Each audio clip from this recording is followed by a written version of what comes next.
Welcome to our channel. TET సైకాలజీకి సంబంధించినటువంటి ముఖ్యమైనటువంటి అన్ని అంశాల మీద వీడియోలు చేయడం జరిగింది. దాదాపు ఒక 10% దాకా మిగిలిపోయినవి ఉన్నాయి. వాటిని కూడా మధ్య మధ్యలో కవర్ చేసుకుంటూ వెళ్దాం. దీంతో పాటు ఇప్పటివరకు గత 2 రోజుల నుంచి చేస్తున్నటువంటి ప్రీవియస్ క్వశ్చన్ల పైన చేస్తున్నటువంటి ప్రాక్టీస్ బిట్స్ అట్లే కంటిన్యూ చేద్దాం. దాంతోపాటు వీటిని కూడా మధ్యలో మిగిలిన కొన్ని టాపిక్స్ని కూడా కంప్లీట్ చేసేసుకుంటే మొత్తం టోటల్ సైకాలజీ అనేది మనకు 100% అవుతుంది. సో ఇప్పుడు ఎవరైతే ఏపీటెట్కి సంబంధించి ఎగ్జామ్స్ రాస్తున్న వాళ్ళు ఎవరైతే ఉన్నారో వాళ్ళకు గుర్తున్నటువంటి ఎగ్జామ్ రాసిన తర్వాత వాళ్ళకు గుర్తున్నటువంటి క్వశ్చన్లను తప్పకుండా కామెంట్ బాక్సుల్లో వాటిని పంపించండి, లేదా డిస్క్రిప్షన్లో మన వాట్సాప్ ఛానల్ యొక్క లింక్ ఉంటుంది, దానిలో జాయిన్ కండి. దానిలో మీ ఎగ్జామ్ పైన కానీ మీ డౌట్స్ పైన ఏమైనా డిస్కస్ చేయడానికి అవకాశం ఉంటుంది. సో ఇంకొకటి, క్వశ్చన్లన్నీ కూడా తెలుగులోనే ఎక్స్ప్లెయిన్ చేయడం జరుగుతుంది. ఇంగ్లీష్లో ఏమని కూడా చాలామంది రిక్వెస్ట్ చేయడం జరిగింది. సో బైలింగ్వల్గా అంటే 2 క్వశ్చన్లు తెలుగు ఇంగ్లీష్ వర్షన్ చదివితే టైం ఎక్కువ లెంతీ అవుతుంది వీడియో అనే ఉద్దేశంతో ఆప్షన్స్ వాటిని చదవకుండా ఒక క్వశ్చన్ మాత్రం బైలింగ్వల్లో చేసుకుంటూ ప్రాక్టీస్ చేద్దాం. ఇది ఇంగ్లీష్ మీడియం మరియు తెలుగు మీడియం వాళ్ళందరికీ కూడా ఉపయోగపడుతుందని అనుకుంటున్నాను. సో క్వశ్చన్ నెంబర్ 1 తీసుకుంటే ఈరోజు మనం స్మృతి విస్మృతి మెమరీ ఫర్గెటింగ్ దాని మీద అతి ముఖ్యమైనటువంటి బిట్స్ ప్రాక్టీస్ చేద్దాం. ఒకటో క్వశ్చన్ తీసుకుంటే క్వశ్చన్ నెంబర్ 1, అభ్యసనానికి పునాది వంటిది మరియు ఇది లేనిది అసంభవం, అంటే అభ్యసన అసంభవం అని చెప్పబడినటువంటి అంశం. Which element is considered the foundation of learning without which learning is impossible. Without which learning అనేది లేదు. ఏది మరి పునాది వంటిది అభ్యసనానికి? సో ధారణ, పునఃస్మరణ, స్మృతి, గుర్తింపు. So the answer is C, స్మృతి. Memory is the foundation of learning. Question number 2 తీసుకుంటే, ఏదైనా విషయం మనస్సులో స్థిరపరచుకునేందుకు మెదడు భాగంలో కొంత మార్పు వస్తుంది. అంటే ఒకటి నేర్చుకున్న తర్వాత అది మనసు లోపల స్థిరపడాలంటే మెదడు లోపల కొంత మార్పు వస్తుంది. మరి ఈ మార్పును అంటే వీటిని మార్పుల్ని ఏమని అంటారు? When a subject is fixed in the mind, a change occurs in the brain. What is this change called? So ఇక్కడ ఆప్షన్లు కూడా మళ్ళీ ఇంగ్లీషు తెలుగులో చదివితే మీకు టైం వేస్ట్ అవుతుంది కనుక ఒకసారి చూడండి.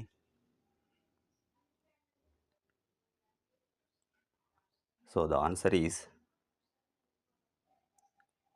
న్యూరోగ్రామ్ ఆర్ ఎన్గ్రామ్ అంటారు వీటిని. సో న్యూరోగ్రామ్, ఎన్గ్రామ్స్ అంటారు. అంటే న్యూరోగ్రామ్స్ ఎన్గ్రామ్ రూపం లోపల మనం నేర్చుకున్నటువంటి విషయం మెదడు లోపల స్థిరపడుతుంది సంకేతాల రూపంలో. క్వశ్చన్ నెంబర్ 3, స్మృతి ప్రక్రియలో సరైనటువంటి వరుస క్రమాన్ని గుర్తించండి అంటుండే ఇక్కడ. Identify the correct sequence of the memory process.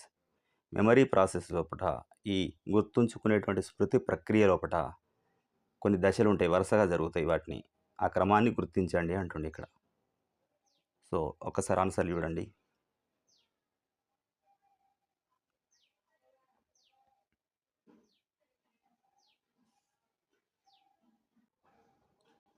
So ఇక్కడ ఆన్సర్ ఈస్ బి. ఇక్కడ అభ్యసన, ధారణ, పునఃస్మరణ, గుర్తింపు, పునరభ్యసనం. So learning, retention, recall, recognition. ఇది మెమరీ యొక్క ప్రాసెస్లో ఉండేటువంటి సీక్వెన్స్. క్వశ్చన్ నెంబర్ 4 తీసుకుంటే, అభ్యసించిన దానిని తిరిగి చేయగల సామర్థ్యమే స్మృతి అని నిర్వచించిన మానసిక శాస్త్రవేత్త ఎవరు? Which psychologist defined memory as the ability to do what has been learned again. నేర్చుకున్న దాన్ని తిరిగి మళ్ళీ చేయగలటువంటి సామర్థ్యం ఏదైతే ఎబిలిటీ ఉందో దాన్ని మెమరీ అంటారు, స్మృతి అంటారని చెప్పినటువంటి శాస్త్రవేత్త. So answer is B, Woodworth Schlosberg. Question number 5 తీసుకుంటే, స్మృతి గురించి మొట్టమొదటి ప్రయోగాలు చేసినటువంటి శాస్త్రవేత్త ఎవరు? Who was the first psychologist to conduct experiments on memory? So answer comment చేయండి. So Ebbinghaus. Answer is A.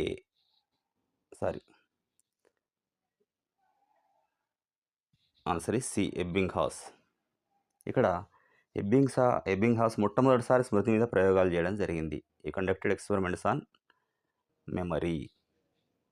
Question number 6 తీసుకుంటే, ఎబ్బింగ్హాస్ స్మృతి ప్రయోగాల్లో ఉపయోగించినటువంటి అంశాలు ఏవి? Which items did ఎబ్బింగ్హాస్ use in his memory experiments అంటుండు. సో, ఆయన ప్రయోగంలో వాడినటువంటి అంశాలేంటివి? సో, ఆప్షన్లు చూడండి అండ్ ఆన్సర్ కామెంట్ చేయండి.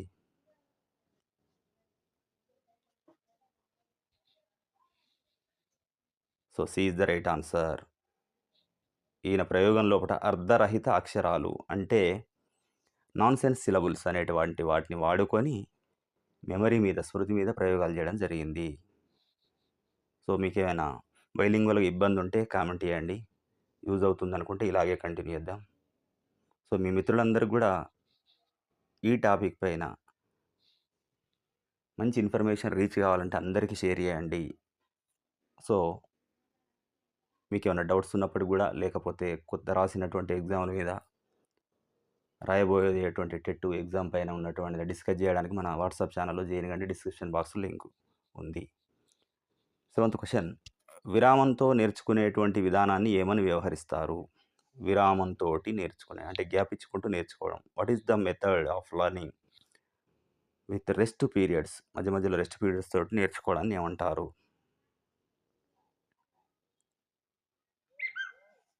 సో, మధ్య మధ్యలో విశ్రాంతి, గ్యాప్ ఇచ్చుకుంటూ అన్నట్టు ఇక్కడ. స్పేస్ ఇచ్చుకుంటూ, గ్యాప్ ఇచ్చుకుంటూ నేర్చుకుంటారు గనక సో, దీన్ని C is the right answer. విరామ అభ్యసనం లేకపోతే స్పేస్డ్ లెర్నింగ్ అంటారు. Spaced learning. క్వెషన్ నెంబర్ 8 తీసుకుంటే ఒక విషయాన్ని మనసులో కొంతకాలం నిలిపి ఉంచగలిగేటువంటి సామర్థ్యాన్ని ఏమంటారు? ఒక విషయాన్ని మనసు లోపట కొంతకాలం పాటు నిలిపి ఉంచగలిగేటువంటి సామర్థ్యం. అంటే what is the ability to retain a piece of information in the mind for some time. So, retain a piece of information in the mind for some time. కొద్ది కాలం పాటు ఆ ఇన్ఫర్మేషన్‌ని నిలిపి ఉంచే సామర్థ్యం. సో, ఆన్సర్‌లో ఏముంది? పునఃస్మరణ, ధారణ, గుర్తింపు, అభ్యసనం. Recall, retention, recognition, learning. So, answer is B. ధారణ, రిటెన్షన్. ధారణను పరిశీలించడానికి ఉపయోగించే అత్యంత ప్రామాణికమైనటువంటి పద్ధతుల్లో లేనిది అంటుండు ఇక్కడ. ధారణను పరిశీలించడానికి ఉపయోగించేటువంటి పద్ధతుల్లో లేనిది. సో, విచ్ ఈజ్ నాట్ ఇక్కడ నాట్ గుర్తుపెట్టుకో. Which is not one of the most standardized methods used to test retention. రిటెన్షన్‌ని టెస్ట్ చేసేటువంటి పద్ధతుల్లో లేనిది.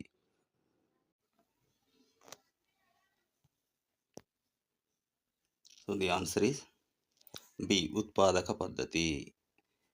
ఎందుకంటే ఇక్కడ ధారణను పరిశీలించడానికి కొరకు గుర్తింపు పద్ధతి, పునరభ్యసన పద్ధతి, పునఃస్మరణ పద్ధతి. అంటే recognition method, relearning method, recall. ఈ 3 అవసరమే. లేనటువంటిది ఇది. క్వెషన్ నెంబర్ 10 తీసుకుంటే ధారణను పరిశీలించేటువంటి పునరభ్యసన పద్ధతికి సంబంధించినటువంటి పొదుపు గణన సేవింగ్ ఫార్ములా ఏంటి అంటుండు ఇక్కడ. ధారణను పరిశీలించటానికి ఈ పునరభ్యసనను అంటే what is the saving formula associated with relearning method for testing retention. రిటెన్షన్ను టెస్ట్ చేయడానికి మన లోపల ఎంత మిగిలి ఉన్నది, నేర్చుకున్నది, ధారణ ఉన్నది అని తెలుసుకోవడానికి ఈ రీలెర్నింగ్ మెథడ్ అంటే పునరభ్యసన పద్ధతి లోపల ఉపయోగించేటువంటి ఒక సూత్రం ఉన్నది. దాన్ని సేవింగ్ ఫార్ములా లేదా సేవింగ్ ఫార్ములా అంటున్నాం. దాని యొక్క సూత్రం ఏది అని అంటుండే ఇక్కడ. సో, జాగ్రత్తగా చూడండి. ఆన్సర్ కామెంట్ చేయండి.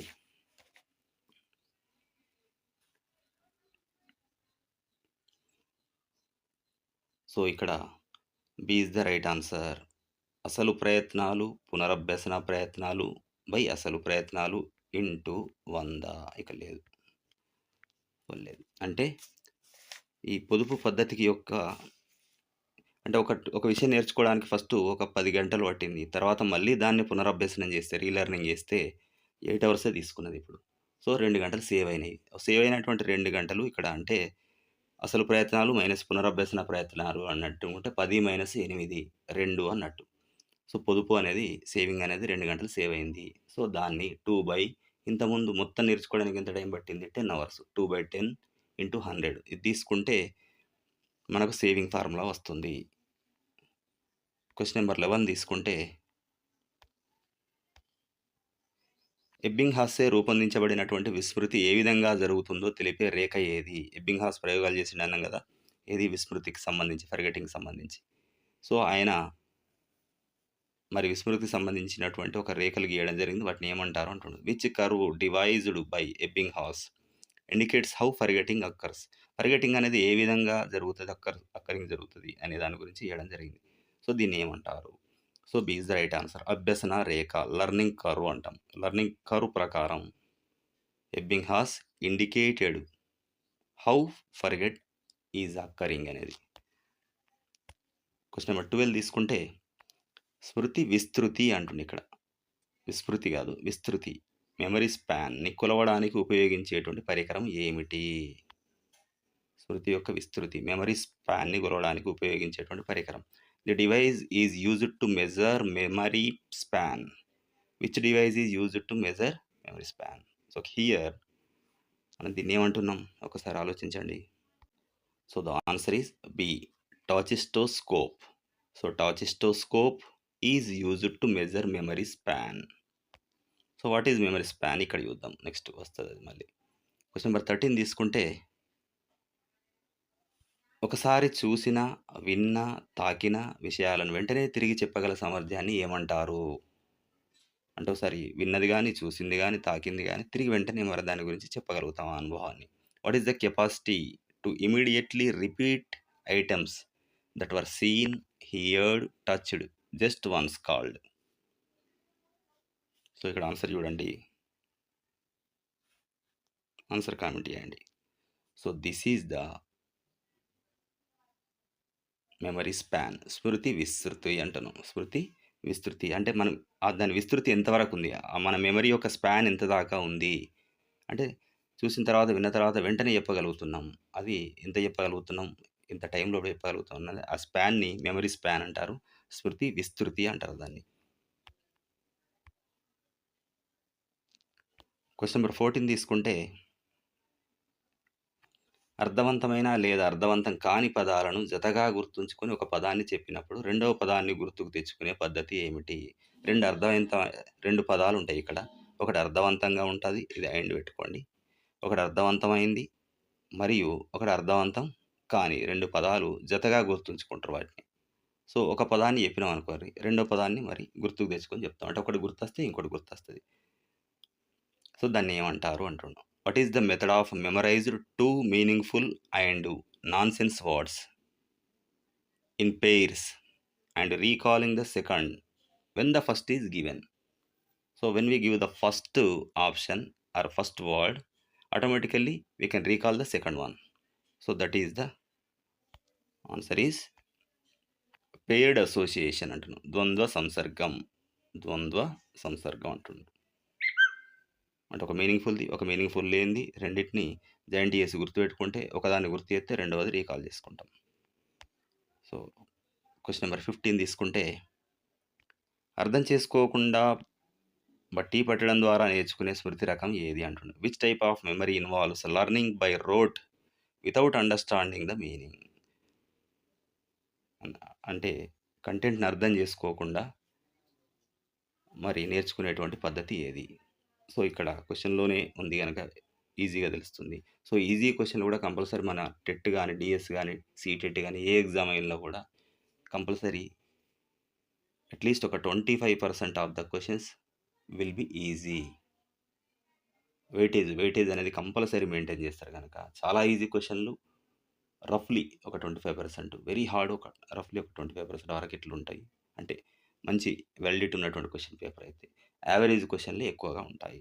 సో, ఇలాంటి క్వెషన్‌లు కూడా వస్తుంటాయి గనక. సో, ఇది రోట్ మెమరీ బట్టి స్మృతి ఆన్సర్.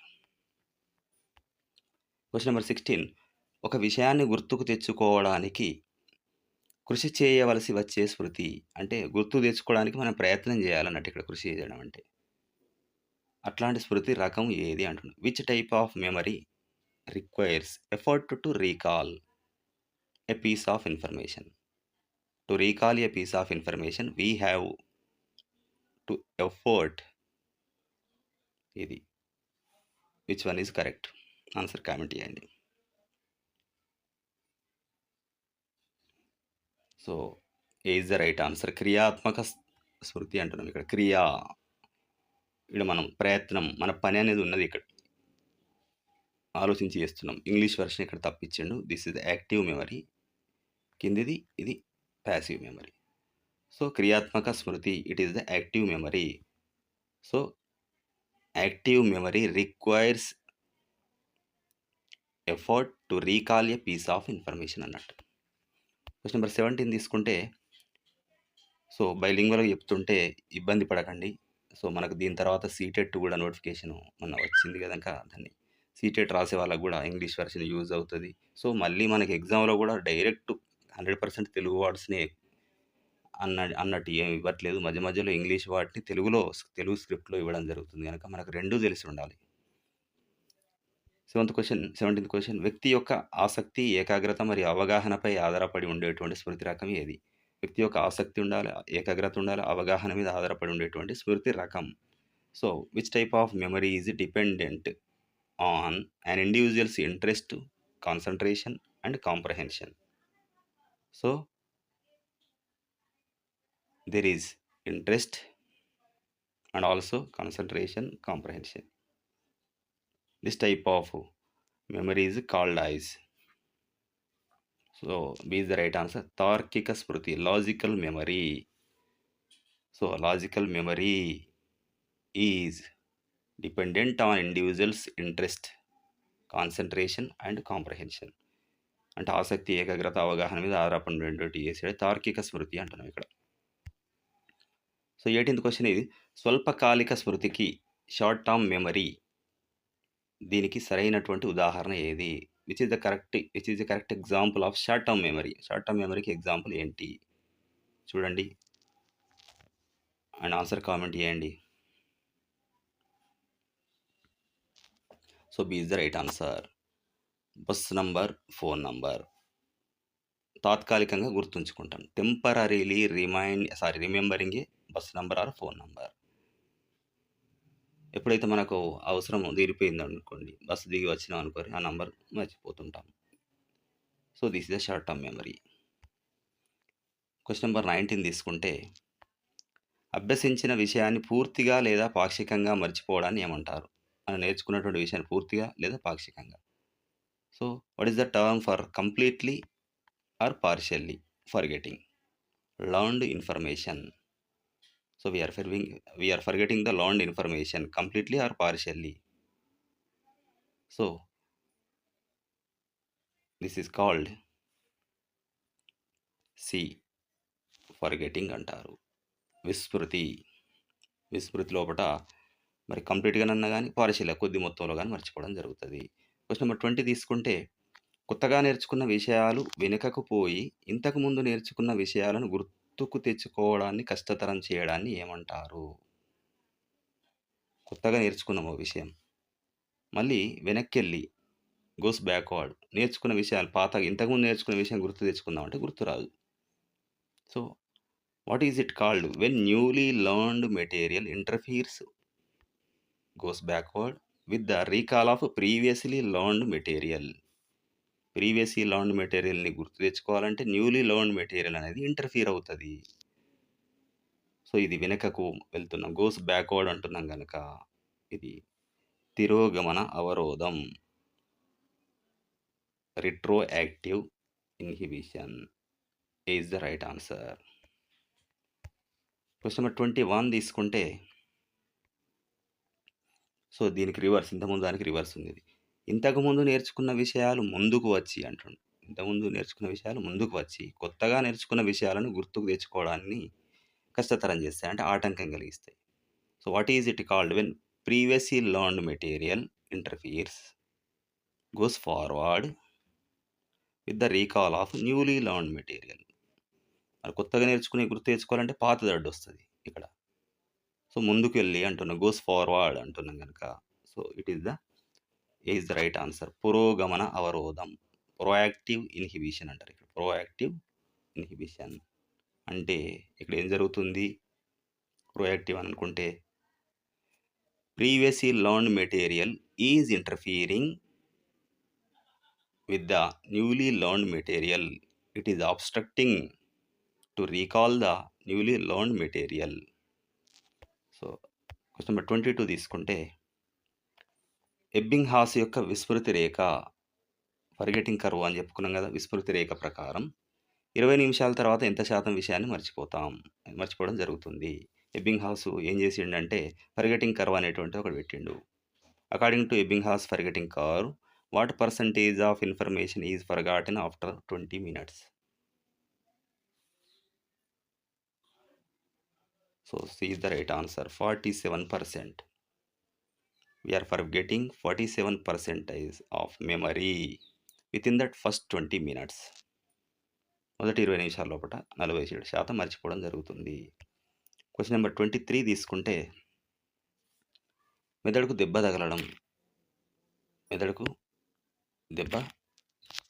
తగలడం మరియు ఏదైనా మానసిక ఒత్తిడి కారణంగా మెదడుకి దెబ్బ తగలడం ద్వారా కావచ్చు, లేకపోతే మానసిక ఒత్తిడి ద్వారా కావచ్చు, గత విషయాలు మర్చిపోవడం జరుగుతుంది. సినిమాలలో చూస్తుంటాం కదా, హీరో గతం మర్చిపోవడం. So what is the loss of memory of past events due to a blow to the head or psychological stress called? B is the right answer, amnesia. We are calling this disease amnesia. Question number 24. స్మృతిని పెంపొందించే మార్గాల్లో ఒకటిగా పేర్కొనబడిన అంశం. స్మృతిని పెంపొందుతుంది అంటే మనకు మెమరీని పెంచుతుంది అన్నట్టు. Which one of the ways to improve memory mentioned in the text? Memory improve కావడానికి ఇది యూజ్ అవుతుంది. ఏది, ఎప్పుడు యూజ్ అవుతుంది? కింద ఆప్షన్ ఇవ్వండి, జనరల్గానే ఆన్సర్ ఇవ్వచ్చు ఇది. So C is the right answer. మనకు నేర్చుకోవాలన్నటువంటి కుతూహలం మరియు ఆసక్తి అనేది ఉండాలి. అది చూపినప్పుడు మెమరీ పెంచుకోవడం అనేది ఈజీ అవుతుంది. Showing curiosity and interest are very important to improve memory. Question number 25 తీసుకుంటే, బాధాకరమైనటువంటి అనుభవాలను అచేతనంలోకి నెట్టివేయడం ద్వారా విస్మరణ జరగడానికి కారణమయ్యేది, అంటే విస్మృతి జరగడానికి కారణమయ్యేది ఏది అంటుండే. ఇక్కడ బాధాకరమైనటువంటి అనుభవాలు గతంలో ఉన్నాయి, వాటిని మనం ఏం చేస్తున్నాం, మర్చిపోవడానికి అచేతనంలోకి నెట్టివేస్తున్నాం. అంటే ఇక్కడ చూడండి, what causes forgetting? By pushing painful experiences into the unconscious mind. Unconscious mind అంటే ఏంటిది? ఇక్కడ అచేతనం. So we are pushing the painful experiences or events into the unconscious mind to escape from them. Painful experiences అంటున్నాడు. So that is called repression. C, దమనం అంటున్నాం. దాన్ని ఏమంటాను? దమనం, రిప్రెషన్. క్వశ్చన్ నెంబర్ 26 తీసుకుంటే, పునఃస్మరణ యొక్క రకాల్లో లేనిది ఏది అంటుంది. పునఃస్మరణ యొక్క రకాల్లో లేనిది. Which one is not a type of recall or memory test format?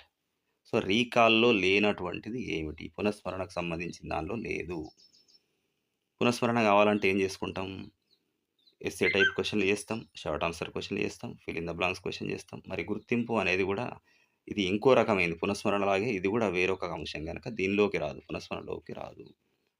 So ఇక్కడ డి, కానిది ఏంది, లేనిది డి. క్వశ్చన్ నెంబర్ 27 తీసుకుంటే, పెద్ద విషయాన్ని లేదా పాఠ్యాంశాన్ని చిన్న భాగాలుగా విభజించి నేర్చుకునే విధానాన్ని ఏమంటారు? Which is the method of learning a large subject or a lesson by dividing it into smaller parts called? So we are dividing the subject or a lesson into small parts, then we are going to learn. So this type of learning is called. మరి ఇట్లాంటి అభ్యసనాన్ని ఏమంటున్నాం? Just watch the answers. మరి answer comment చేయండి. So దీన్ని C is the right answer, భాగా అభ్యసనం, part learning అంటున్నాము. క్వశ్చన్ నెంబర్ 28 తీసుకుంటే, పునఃస్మరణను పరిశీలించే ద్వంద్వ సంసర్గం పెయిడ్ అసోసియేషన్ పద్ధతికి సరైన ఉదాహరణ. అంటే ఇక్కడ ఏం లేదు, మనకి పునఃస్మరణ అనే దాన్ని పరిశీలించాలంటే ఏం చేస్తున్నాము? ఈ పెయిడ్ అసోసియేషన్, ద్వంద్వ సంసర్గం అనేటువంటి పద్ధతిని మనం వాడుతున్నాం. మరి ఈ ద్వంద్వ సంసర్గ పద్ధతి, దీనికి ఒక ఎగ్జాంపుల్ ఇవ్వండి అంటున్నాం. అంటే రెండు పదాలు ఒకదానికొకటి జాయిన్ చేసి ఒకటి అడిగితే ఇంకోటి చెప్పడం అని చెప్పినాం కదా. అందులో ఒకటి అర్థవంతమైంది, ఒకటి అర్థవంతం కానిది అంటుంది. సో ఇక్కడ B is the right answer. చూడండి, రోజ్ జోక్ అంటాడు. రోజు అనేది అర్థవంతమైనది. జెడ్ జోక్ అనేది దీనికి అర్థం లేదు. కానీ వీటి రెండిటిని కలిపి మనం గుర్తుపెట్టుకున్నాం. ఇక్కడ రోజు అని చెప్పగానే జోక్ అని చెప్పడం. సో, ఇది పేర్డ్ అసోసియేషన్ ద్వంద్వ సంసర్గం అంటారు. నెక్స్టు సో, ఇక్కడ అర్ధరహిత లక్ష్యాలు నాన్‌సెన్స్ సిలబుల్స్ అనే పదాన్ని మొట్టమొదటిసారి ఉపయోగించింది. వీటిని ఉపయోగించిన శాస్త్రవేత్త ఎవరు అంటారు కనుక మరి ఇంతకుముందు వచ్చింది క్వెషన్ ఎబ్బింగ్హాస్. క్వెషన్ నెంబర్ 30 తీసుకున్నట్టయితే ఏ సందర్భంలో మనం నేర్చుకున్న విషయం మరుగున పడినట్లు భావన క్రమంగా కలుగుతుందో దాన్ని ఏమంటారు అంటుంటారు. What is the term for the gradual feeling that learned information has been lost? So, దాన్ని ఏమంటున్నాము? ఫర్గెటింగ్, విస్మృతి, సాధించే లాభం, మరుగుపడే జ్ఞానం, క్రియారహిత స్మృతి అంటున్నాము. సో, ఇక్కడ దీన్ని C is the right answer. మరుగున పడిన జ్ఞానం, లాస్ ఆఫ్ రిటెన్షన్ అంటున్నాం ఇక్కడ. క్వెషన్ నెంబర్ 31 తీసుకుంటే విస్మృతికి కారణమయ్యే విస్మృతికి కారణమయ్యేటువంటి అంశాల్లో అనుపయోగం ద్వారా క్షీణత, డికే త్రూ డిస్యూజ్ అంటే ఏమిటి? What does the decay through disuse mean among the causes of forgetting? There are some causes of forgetting. Among them, one is decay through disuse. So, answer comment చేయండి. So, the answer is C. ఇక్కడ నేర్చుకున్నటువంటి విషయాల్ని ఉపయోగించకపోవడం వల్ల అవి మరుగున పడిపోతాయి అని అంటున్నారు. సో, దాన్ని ఏమంటున్నారు? Forgetting due to not using learned material. When we don't use the learned material generally we forget them. కానీ ఈత నేర్చుకోవడం, సైకిల్ నేర్చుకోవడం ఇట్లాంటి మోటార్ స్కిల్స్ ఏవైతున్నాయో వాటికి ఇది వర్తించదు. క్వెషన్ నెంబర్ 32 ఎబ్బింగ్హాస్ యొక్క ఆన్ మెమరీ అనే గ్రంథం ఏ సంవత్సరంలో ప్రచురించబడింది? In which year was Ebbinghaus book on memory published?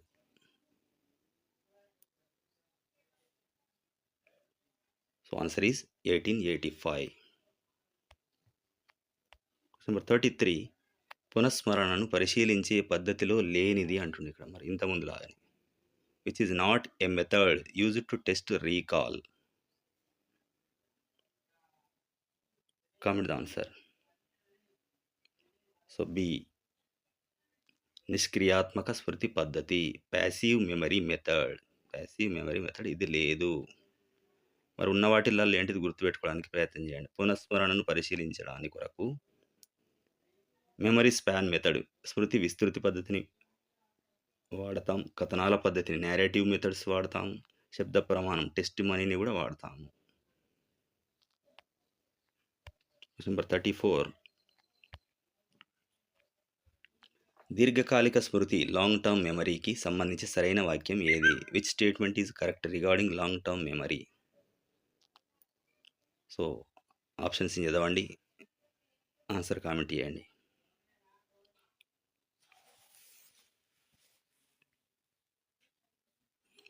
So, B is the right answer. Long term memory అంటే ఇది మన అనుభవాల లోపల చాలా విషయాలు ఎక్కువ కాలం జీవితాంతం జ్ఞాపకం ఉంచుకుంటుంది. అంటే ఇది దీర్ఘకాలిక స్మృతి యొక్క ముఖ్య లక్షణం. ఇది మన అనుభవాల లోపల చాలా ముఖ్యమైనటువంటి చిన్ననాటి జ్ఞాపకాలు ఇట్లాంటి వాటిని మనం జీవితాంతం జ్ఞాపకం ఉంచుకుంటాము. So, it retains many experiences for a long time, often for life. It is called long term memory. Question number 35 తీసుకుంటే నేర్చుకున్న విషయాన్ని గుర్తుకు తెచ్చుకోవడానికి ఎటువంటి ప్రయత్నం లేకుండా గుర్తుకు రావడాన్ని ఏమంటారు? నేర్చుకున్న విషయాన్ని గుర్తుకు తెచ్చుకుందాం అనుకుంటే ఎటువంటి ప్రయత్నం లేదు. ఇంతకుముందు ప్రయత్నం ఉంటే ఏం జరుగుతుంది అని క్వశ్చన్ వచ్చింది. ఇది ప్రయత్నం లేకుండా ఏమంటారు? What is the spontaneous retrieval of learned information without any effort called? Without any effort we are recalling here. Answer comment చేయండి. సో, ప్రయత్నం లేకుండా గుర్తుకు రావడం జరుగుతుంది.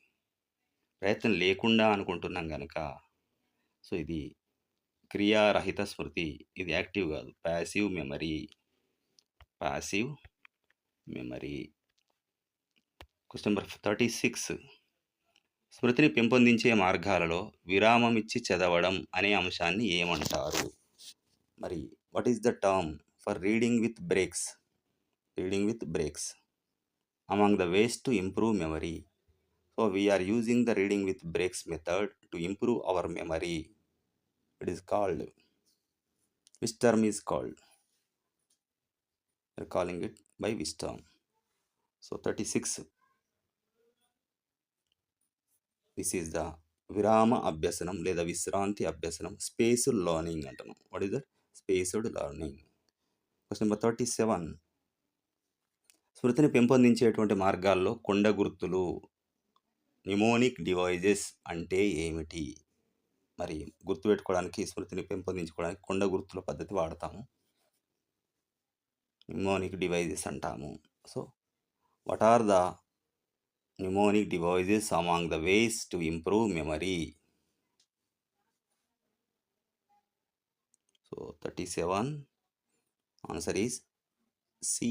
Here ముఖ్య విషయాలను సులభంగా గుర్తుంచుకోవడానికి కొరకు సంకేతాలు, వాక్యాలు లాంటి పద్ధతుల్ని వాడుతున్నాము. సంకేతాల రూపం, వాక్యాల రూపంలో ఏదో రకంగా గుర్తుపెట్టుకోవడానికి ట్రై చేస్తాం. Using symbols, sentences or methods to easily remember key information. 38. విస్మృతి రేఖ ప్రకారం ఒకరోజు 24 గంటల తర్వాత విస్మృతి శాతం లేదా విస్మరణ శాతం ఎంత? విస్మృతి శాతం ఎంత? According to the forgetting curve by Ebbinghaus, what is the percentage of forgetting after 1 day or 24 hours? అంటే ఒక రోజు తర్వాత ఎంత శాతం మర్చిపోతున్నాము? The answer is 66%. So we are forgetting 66% of the information we learned within 1 day. Question number 39 తీసుకుంటే, పునఃస్మరణలో భాగంగా అంశాలను అర్థంతో సంబంధం లేకుండా వాటిని క్రమంలో తిరిగి చెప్పడానికి చేసే ప్రయత్నాలను ఏమంటారు?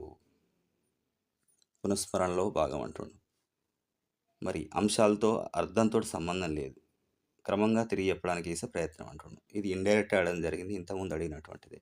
What is the effort to recall items in sequence often without concern for meaning as part of recall called?